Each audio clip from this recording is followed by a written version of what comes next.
They are in a hurry because of news reports that probably two of our colleagues might land in jail this weekend. Is that It's just like us saying, are you afraid if we have the hearing on the Blue Ribbon on flood control, mababanggit ka rin? What can you say po doon sa naging behavior? If tama yung term, sir, doon sa minority senators? Kayo ang higit na nakakaalam kung anong ginawa nila. Yung aking motion ay susugan yung aming rules. Kasi may pagkakataon talaga na kailangan na natin sa ilalim ng bagong mga teknolohiya ngayon. Maski yung ating corporation code, alam mo, pinapayagan na rin yung mga alternative ways of voting. Kung minsan kasi malayo yung tao, ganito ganyan. So, hindi siya special na bagay. Kailangan na ng pagkakataon. Dahil sa napakarami na ng mga instances na po pwedeng ang tao wala rito. Ang overseas, tingnan mo, tinayagan na ng COMELEC na makaboto sila itong internet. So makikita nyo yung bagong technology. At dahil sa ito'y dala na rin ang panahon. Wala naman ang pakay nun eh. Pero sila, meron silang nakikita kagad na hindi namin ito yung nire-railroad. Kung maalala niyo, May 11 pa, minotion ko na yun. So kanina sinabi ko, I am just reiterating a previous motion that will not even require one day. Pero kanina, ang pinapaliwanag ko kaya hindi kami magkaintindihan, pinipilit ng mga kasama ko yung reliance nila on Section 24. I was trying to explain to them, Section 24 is a general provision. Ibig sabihin lahat, yung panglahatan. At kung mapapansin nyo, yung Section 136, paragraph 2, specific yun sa rules. Apo. Na pag-amend ng rules. So, ang sabi ko kanina, ulit-ulit kami. Sabi ko, ma'am, ang mahirap po kasi kung wala pong legal background po, talaga pong mahirap magkaintindihan. Kasi po, ito sasabihin ko rin, sa mga abogado kasi, alam nila yung special law, alam nila yung general law. Kaya na po na-insulto po. So, nasa sa kanya yun. I was trying to explain to her, dapat maintindihan muna namin ang distinction. Para sa ganun, kung naintindihan niya yun, doon kami magdebate. Hindi special law yan. General law yan. But, principally, nagkaintindihan kami. Hindi mangyayari yun because doon pa lang isang premise, hindi na kami magkaintindihan. So, sinasabi niya, binibigyan ko ng masamang No. Sinabi ko, with no offense meant, sabi ko, mahihirapan kahit po siguro isang araw o isang linggo kaming nagdidebate, kung ang distinction na yun ay hindi nakikita, mahirap pong talagang magkaintindihan. Yun po yung yun ang discomfort ko. I'm sorry na maring sa panig nila ay may nasaktan. Wala pong pakay na gano'n. That's why I was trying to explain to her. Nakita nyo, siya pa yung sumugod sa akin. Dapat malinaw yun, siya yung sumugod sa akin.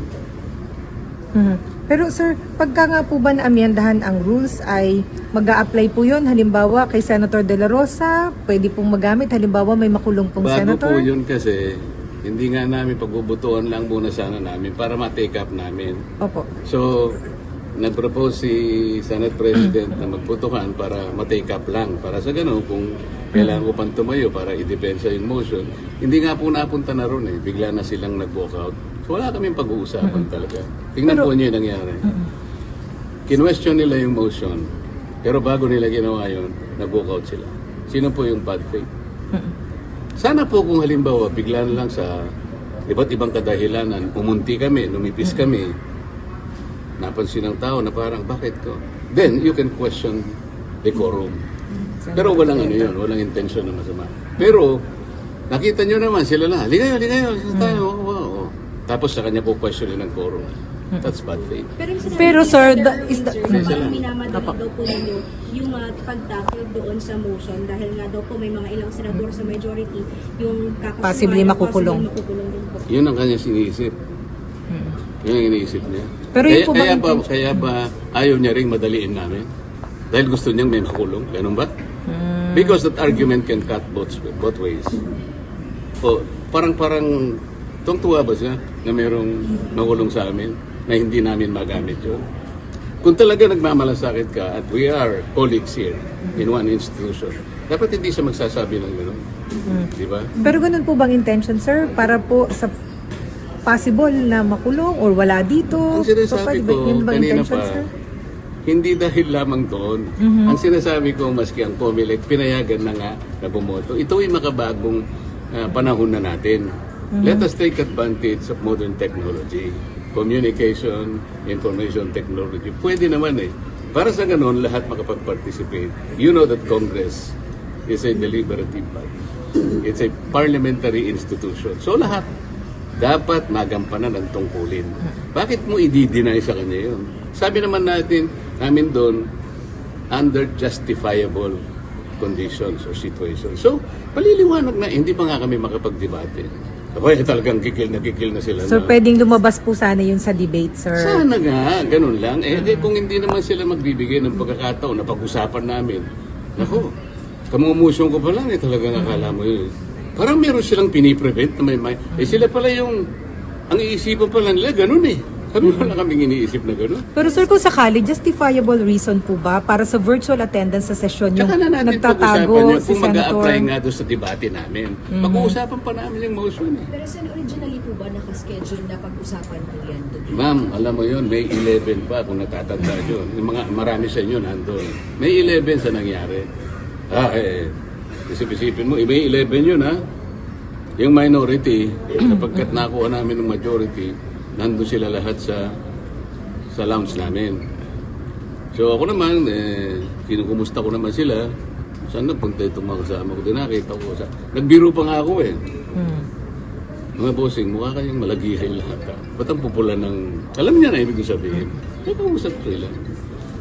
At nung ipropose ko yun, isip-isipin mo kahit na mapupula, biglang may tumakbo agad. Talagang binabantayan na parang bang napaka... Is there something spectacular? Yun ang problema. Bakit parang napaka-special sa inyo? Parang bakit takot na takot ka ba kayo na i-amend natin ito? Ayaw ba ninyong i-take advantage sa modern technology? Ano ba tayo? Panahon pa ba tayo ng medieval age? Andito na yung technology. Sisihin natin ng COMELEC. Kayo naman. Pati internet ginagamit na ninyo. Pero sir, ba magbibigay ng special favor sa ibang senador? Kasi kayo lahat naman able-bodied. They could say that. Pero wag dapat silang mag-speculate. Payagan muna nila Yung debate. yung aming trabaho, deliberative body, parliamentary body.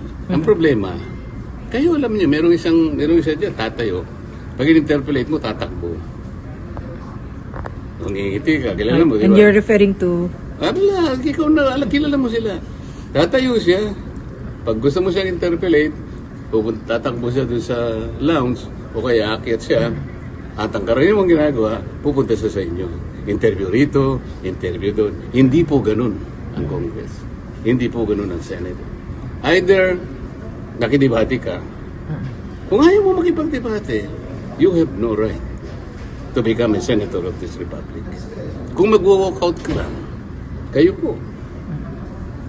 Ngayon po, baka ang iniisip nila ngayon, parang kami na naman ang masama. Hindi po kami nag-walkout.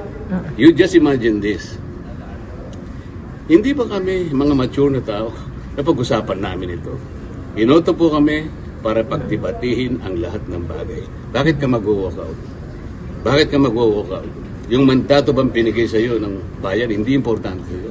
Natatakot ka bang makipagdebate? Yun ang problema nila eh. Kami po hindi kami yung gumagawa. Hindi kami nag-uumpisa nito. So they just walk out and then they question the quorum. Then, What do you think? Pero sir, your comment No, what do you think? Your comment Teka muna. They walk out and somebody was left to just move to adjourn. What do you think? dahil wala pong quorum. Sila nga nagbigay ng condition pa mawala ang quorum. So, plano nila yun eh. So what do you think? Sir, what do you think, sir? Kasi kayo ang magbobotohan. Doon kayo Siyempre, nagdi-debate kailangan eh. naman magtanong naman ako sa inyo. Hindi naman ikaw palagi. So, hindi namin pwede i-quote ang sarili namin eh. Kayo po, No. i-quote namin sa report I'm not namin. asking you as a reporter, Opo. but a patriotic citizen of this republic. Lahat tayo kasama rito. Gusto ko makita nyo yung distinction. Salamat po sa inyong